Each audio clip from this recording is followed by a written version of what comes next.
Parehas pong masakit na ang ulo. Yan po ang problema naman ng ating lesbian couple na makakausap sa ngayon via StreamYard, sina Richelle at si Charmy. Ang ex-jowa kasi nitong si Richelle ay binantaan si Charmy na kukunin daw sa kanya ang dati niyang karelasyon. Ba, kita nyo ha? Parang Barbie doll lang eh, no? Oo, kukunin ko yan. Oo, ba't sasama ba sa'yo kahit kunin mo? Yan. O habang ang ex-boyfriend naman nitong si Charmy ay panay daw ang papansin pa rin sa kanya kahit na may bago na rin itong jowa. Aba, pero ang pinaka nagpapagulo sa relasyon nila ay ang iisang workplace nitong si Charmy at nung dating nga niyang boyfriend. Dahilan para maging madalas din ang kanilang pagtatalo.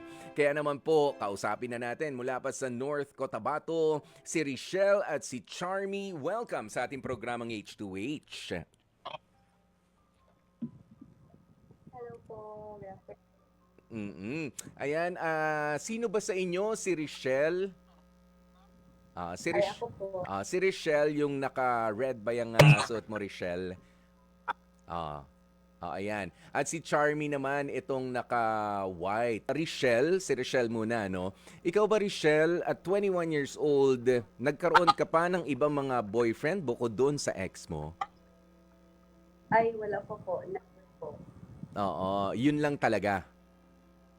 Oo, Yes isang po. boyfriend lang. Pero ikaw ba, naramdaman mo na rin dati, bago ka pa pumasok sa relationship na nagkakagusto ka na talaga sa kapwa mo babae? Nung high school po ako, doon po ako nag-start na magka-crush po ng kapwa babae po. Pero nagkaka-crush ka rin naman sa mga lalaki. Ganun ba yun? Oo, parang ano lang, parang crush na ang, ang appreciate lang po, parang Mm. gano'n. Oo. At ganun din ba yung situation sa'yo, Charmy? Ikaw ba ay inakala mo na papasok ka sa isang relationship sa kapwa mo babae? Never ko po siya naisip. Mhm. Pero before po is, nagkakagusto na po ako sa babae. It's just that, kinokontrol ko po. Mm. Kasi understand So, merong mga kababaihan na mas expressive kasi ang mga babae na sa ganda ng kapwa nila babae, ay ang ganda niya, gusto ko yung hair niya, gusto ko siyang manamit, gagayahin ko siya. Ayan, yung mga ganyan. Susubukan ko yung peg niya, yung ganung pagkagusto. So kayo, nalito ba kayo nung mga panahon na yon? ay hindi naman po kasi first sight na po siya sa akin. Oh, na love at first sight. Pero bago magpatuloy yung usapan natin, meron bang tumatama na electric fan doon sa ano natin? Oo, sa Ay, yes. medyo may umaano eh. Nagiging muffled tuloy yung sound natin ng bahagya. Tutok nyo na lang sa inyo. Para medyo hinahangin-hangin yung buhok para magaganda. Di ba? Lalong tutok mo na lang sa'yo. Baka mainit naman kasi diyan. Sabi nyo may araw na diyan sa Cotabato. Ayan, pero maraming salamat nga sa pagbubukas ng inyong kwento. Ayan, dito sa ating programang H2H. Okay, puntahan na natin itong problema. Ito raw kasi si Charmy, ay sorry, ikaw pala Richelle ay hindi ka nagka-boyfriend, ano? Never po. Pero naligawan. Oo, oo. Naligawan din. May mga pumorma-porma, ganyan. Kasi, alam mo, hindi naman ako magtataka. Pretty ka eh. Di ba? Pretty kayo pareho. Itong si Richelle at si Charmy para po sa kapakanan ng mga nakikinig sa atin sa radyo. Parehas po silang maganda at very womanly ang pormahan. Di ba? Ay, Hindi naman yung may nag-itsura ng lalaki. Wala namang sa plano nyo yan na ganon, Richelle. minsan lang po, pero babae po mag-for. Ayan. Kayo ba sa mga pamilya ninyo, bago tayo pumunta sa relationship ninyo, tanggap naman nila kung ano ang preference ninyo? Ay, yes po. Yes. Mm. Oo, Yung kasi mama ko. proud. Oo, nung bang una na nararamdaman nila, syempre merong mga inaasahan ang mga magulang natin ano sa atin na akala ko itong babae kong anak ay magkaka-boyfriend na, ganyan. Hindi ba sila nagtatanong, ba't wala yatang lumalapit sa'yo? Di ba maganda yung anak ko? Maganda naman ah. Oh, pero papaano niyo ipinaliwanag na, ma, hindi ho lalaki ang gusto ko eh. Yung papa ko po, Hmm. nung po na magka-jowa ng babae, sabi niya, bakit babae?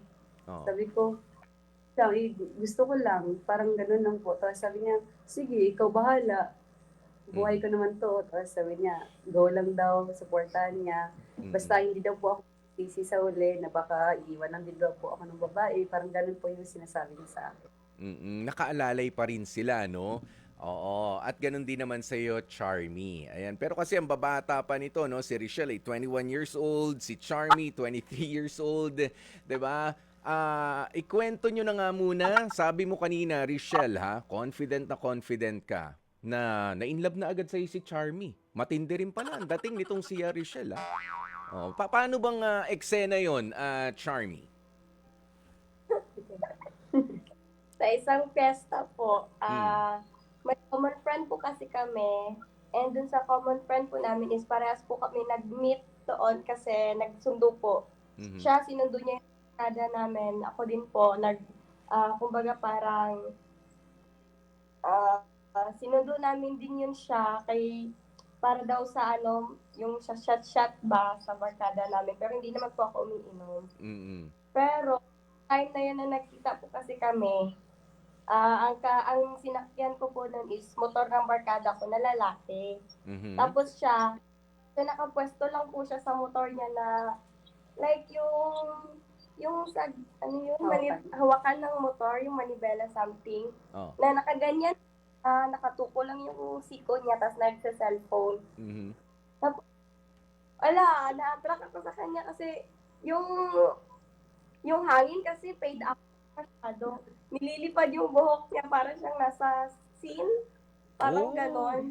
Oh, parang nag-slow motion yung paligid nung makita mo si Richelle. Tama Yes ba? po, literal. Oo. Ang gwapo niya that time na nakita ko talaga po siya. Kasi Ah. that time, ang outfit niya po is manly. Mm. Manly ang outfit. And then, basta ang gwapo niya doon nung nakaposisyon siya ng ganon. Oo. Tapos hindi siya nag-move agad sa akin kasi akala niya Jowa boyfriend mo. ko yun. Ayun. Oh. Yun ang inangkasan mo. Mm. Yes, which is barkada ko, which is friend ko. Ay na. At kailan at sino ang unang lumapit sa inyong dalawa? Ako po. Yung kinilig. Ala, hanggang ngayon kinikilig pa rin si Charmy. Grabe, ganyan din siya, Richelle, nung lumapit sa'yo? Oo, parang papansin po siya. Papansin. Grabe ka. Alam Oh. pang kumakain. Kasi sabi ko, hala, ang ganda niya tignan pag kumakain. Nakita ko, tignan ko kasi yung yung lap niya, yung pagkagat niya ng salad, kain ng mangga. Oh. Ang ganda. Tapos hindi ko lang siya pinansin kasi akala ko boyfriend niya yung kasama niya, hindi pala. Tapos sabi ng kaibigan niya sa akin na, sabi niya, uy, crush ka ba yan ng kaklase namin, si Charmy. Sabi ko, ha? As in? Sa ganitong mukha, nagustuhan pa talaga ako. Parang ganun. Tapos sinabi ko, anong Facebook nun? Tapos sinabi niya sa akin, hindi siya madalas mag-online. Kaya parang nahirapan ako maghanap ng pangalan niya sa Facebook kasi hindi siya palaging nag-online. Tapos noon, parang ilang araw ko pa siya bago na Oo. na keep. So, ibig sabihin, Nag-po siya. doon sa unang pagkikita ninyo, hindi kayo nakapag-usap? Hindi kayo nakapag-usap, no? Nakapag-usap po. Kasi po, pagpunta po namin dun sa bahay ng barkada namin is lumipat na naman kami ng another place. Mm-mm. Tapos, Ako na siya sumakay. puno-puno naman po. Tapos, doon na lang sumakay. Doon ka Yun na- yung first na ako ang lumapit sa kanya. Si Charmy naging- rin eh. Oo. Oo, sa'yo na lang ako sasakay. Ganun ba yung pagkakasabi? Ayan, ganyan ba siya, Richelle, nung lumapit? Kasi si Charmy, gusto makipag-usap kay Richelle, pero nagtatakip ng bibig. Di ba ganyan tayo pagka kinikilig? Oo. Nakikipag-usap pero nagtatakip ng bibig tapos kinikilig. Ganyan, ganyan din siya noon. Ang cute niya po kasi nun kasi nakawat po siya sa bag niya. Sabi ng kaklase niya, ay doon ka na lang kay Ray. Kasi alam na pala nila noon na crush niya pala ako noon. Mm. Tapos sabi ko, dito ka na lang sa sakay. Tapos tinanong niya kaagad ako, bi ka? Sabi niya, bisexual ka? Tapos sabi ko, ha? Paano ko nalaman? Siyempre, sa dating mo, gano'n. Sabi ko, oo. Tapos gano'n. Tapos nalaman ko, sabi ko sa kanya, bi ka rin ba? Tapos sabi niya, medyo, ano sabi mo? Sabi ko hindi. Oh. Ko na hindi ako bi, pero Nagkagusto. nagkakagusto ako ng babae, hindi ko lang pinapatulan. Ayun na. Yun yung sinabi ko, kailangan ako ng hint. Oo. Pero ito ho, para dagdag description lang din para sa mga nakikinig sa atin sa radyo. May nakapagsabi na ba sa iyo, Charmy, na ikaw ay may hawig kay Yen Santos? Oh, may hawig kay Yen Santos. Tama ba? Meron eh. Oo, meron. Santos. Pati yung nunal yata, para may nunal ka sa mukha na kahawig din nung kay Yen Santos. Yun lang, no? Ang always ko po na natatanggap is Ella Cruz, Ella Cruz. tsaka Jenilyn. Sino? First time ko po yung Yen Santos. Oo, parang si Yen. Well, iba-iba naman tayo, no? Pero magagandang mga babae yung sinasabi natin. Okay, tuloy tayo. O, eto na. Tapos na tayo sa kilig. Eto na yung problema. O, dahil nagbabanta yung ex nitong si Charmy. Ibig sabihin, yung ex mo, meron na ring bagong girlfriend, Charmy. Ako. Ay, Ako po yun. po, sa kanya Ay, po. si Richelle ay meron ng girlfriend. Opo. My girlfriend na po yun siya. Mm-mm. Yung ex po ni Rachel is, yun po yung nagsabi indirectly sa akin na hawakan mo ng maigit Mm-mm. kasi baka wala. Baka mawala. Yun po. Bakit? Saan hinugot yung confidence na yun? Ikaw ba, Richelle, ay naging head over heels din doon sa ex mo? Hindi po, baliktad. Siya po ang head Yung of the lalaki. Oh, heels. Babae po. yung babae, ang patay na patay kay Richelle. Oo, na ex niya. Okay. Samantala, ikaw naman, Charmy, meron ka ring ex. Yes po, pero lalaki po. Nakatrabaho mo pa. Oo, Yes sa po. isang hospital. Oh, ayan na. Yes po. So, ayan, no, bigla na napahawak sa noo itong si Richelle. Richelle, sabihin mo na kung ano ang sinasabi ng noo mo nung napahawak ka dyan. Ano bang problema? At nanggugulo pa? O ano yung ginagamit na panggugulo nung ex-boyfriend itong si Charmy? Yun lang naman po, yung mga type na parang hindi po kami masyadong nag-okay ni kami. Kasi palaging may kwento ba, pagdating niya dito na, uy, nagpapansin na naman si nagpapansin na naman siya, ganito, lagi na lang siya pumunta sa station namin. Kasi yung sa hospital nila, merong station 1, Yes. station 2, Mm-mm. and then, tas alam ko naman po na napaka-hyper ng lalaking yun, tas lagi po siyang pupunta sa station at magtatanong, oy, magpapabili ka ba ng ganito, ganyan. Wala namang pakialam tong isa sa kanya. Tapos sabi ko, bakit siya magpapansin? Alam naman na may jowa yung isa. Tapos parati ko siyang pupunta lang doon, parang tinitignan, parang ganun po. Siyempre, walang distance. walang distance. Oo, since Charmy, syempre ikaw yung nandun eh. Ikaw yung physically na pwedeng tumanggi sa kanya o mapagsabihan yung ex mo. Anong mga efforts naman ang ginagawa mo para i-assure itong si Richelle na hindi ko naman siya pinapansin o kinakausap ko pero tungkulan sa trabaho? Kasi syempre, same workplace pa rin yan. Meron kayong mga responsibilidad, kailangan yung makapag-usap. Paano mo nire-reassure itong si Richelle? Actually, ang ginagawa ko po every time na palagi talaga siya pupunta sa akin, sinecheck niya ako. Parang yung palagi niya pa rin ginagawa nung kami pa. Kasi nung kami pa po, ang Ba't kanya ganyan sa chinecheck? buhok ko. Hindi naman ikaw yung pasyente. Di ba dapat ang chinecheck niya pasyente? O hindi yung kapwa niya nagpo-provide ng service sa pasyente doon sa ospital. Di ba? Okay. Kaya ang ginagawa ko po is every time na may encounter po kami, lahat po walang palya. Kasi sinasabi ko po kasi talaga agad sa kanya. Hindi po mag-end up na hindi po ako nag-rant sa kanya regarding sa kanya. Tapos, ang ano lang din sa akin, kinonfront ko na din po siya na tama na yung wag na, sinabihan ko na din wag na yung dating ginagawa namin na nakasanayan. Kasi wala naman na hindi na ako babalik, ganon. Tapos, never talaga ako nung nag-break kami, never ko naman talaga siya binigyan ng hope. Sadyang malakas lang talaga yung hope niya na magbalik pa kami, magbalik kanay. Umaasa pa Pero rin. wala na talaga, no chance na po talaga at all.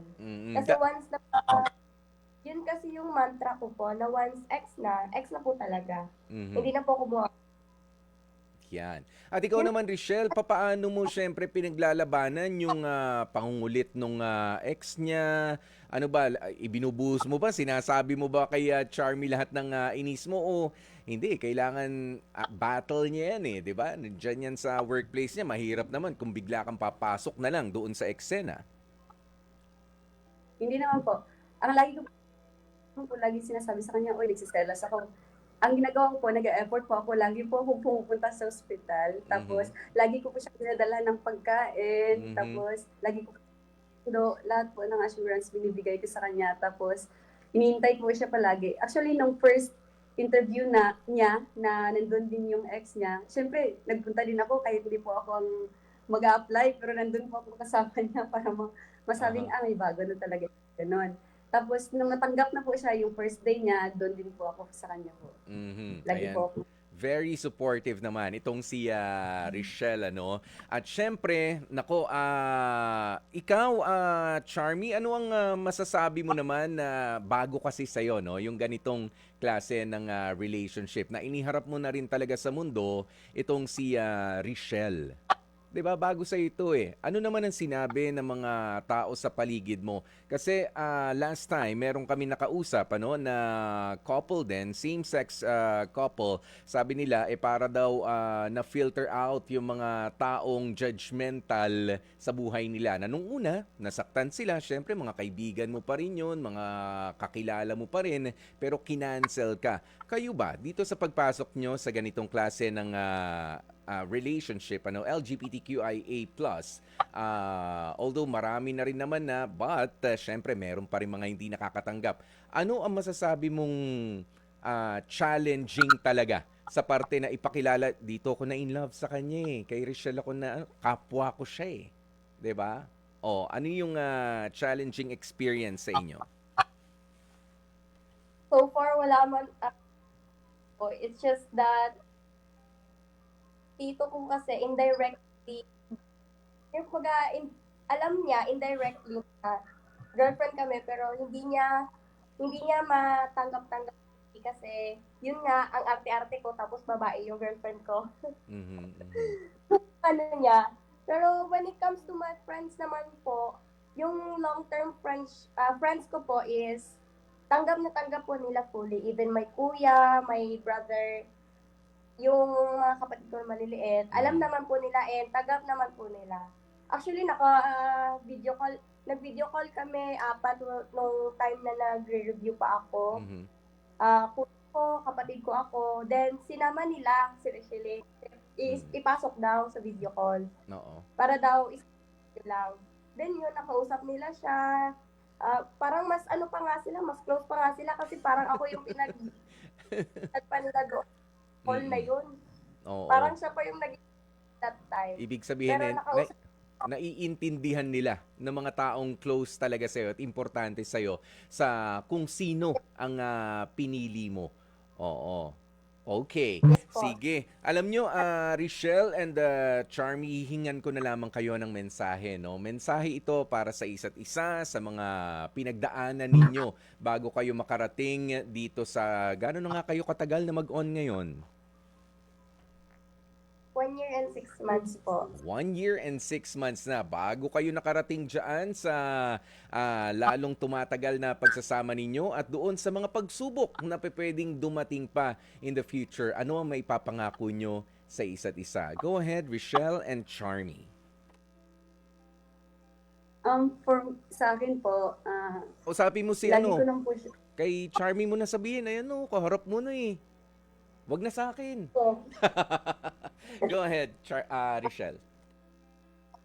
Napangako ko sa iyo na kahit ganito lang tayo sa bagay na pagod ka na, lagi mo isip, binibigyan po ako ng advice palagi. Lagi lang akong maghihintay sa iyo kasi alam ko namang mag-abroad ka. Ako yung tagapaghintay mo. Hintayin lang kita palagi. Tapos, yun lang. Deserve mo naman talagang mahalin. Kaya, always lang ako nandito sa iyo. Kaya nga, araw-araw akong pupunta dito sa bahay niyo para ipapil sa iyo na love kita. Charmy? Wait lang po, pwede po bang kiligin muna? Sabi na, actually kanina pa namin pansin na pansin na kinikilig talaga itong si Charmy kay Richelle. O, ayan. O, Charmy, turn mo na. Ano ang gusto mong sabihin kay Richelle na lagi raw maghihintay sa'yo? Ilang oras ba yung paghihintay na yan? Baka sobrang tagal din naman. Sige, go ahead, Charmy. And kahit na mag-abroad, just trust me na babalik ako sa'yo. Kahit ano mangyari. And lahat ng face natin na struggles, kakayanin natin. And pasensya, kasi yung mood ko, paiba-iba. And so far, ikaw lang talaga nakapagal sa mood ko. And yung pagiging attitude ko. Thank you din kasi palagi mong pinakikinggan ng walang judgment yung mga rants ko. And love you. Yan lang naman po.